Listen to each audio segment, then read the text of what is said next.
یعنی اگر سوچ کړي چې د ادم یعنی د ادم بچی زما نه یریږي او ما دومره تنګ کو چې دغه دی ما ته خیرې وکړې چې الله دې ذلیله کړي او الله داسې مه وایه وایي ته چې کله دا ووایې چې تعیس الشیطان شیطان دې ذلیله شي خوار دې شي نو دا شیطان دومره غټ شي حتی یصیر مثل البیت د کور په شان جوړ شي غټ او ویقول بقوتي هغه دا وایي چې خپل زور سره مو کوم ځای ته ورسوو ګوره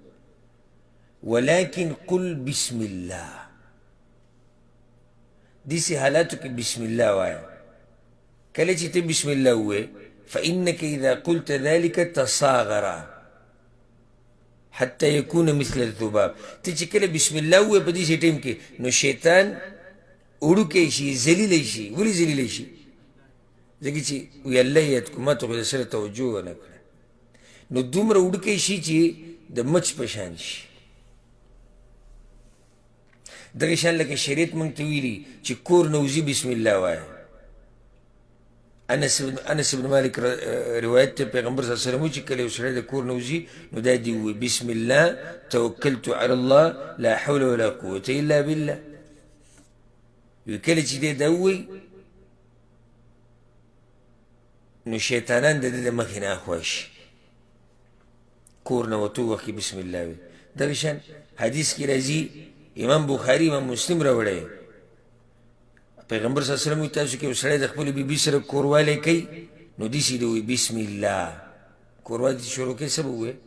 بسم الله اللهم جنبنا الشیطان وجنب الشیطان ما رزقتنا فرزق ولدا لم يضره شیطان بسم الله بسم الله به ووایي او بیا به دغه ذکر وایي معنی سره اللهم جنبنا الشیطان یا الله موږ د شیطان نه لرې ساته وجنب الشیطان ما رزقتنا او ته چې موږ له بیا د دې کوروالي نه بد څه راکې صحیح هغه ماشوم هغه هم د شیطان نه په حفاظت کې ساته پیغمبر صلی الله علیه وسلم چې کله الله دې دواړو له بچی ورکړي شیطان هغه له نقصان نشي ورکولی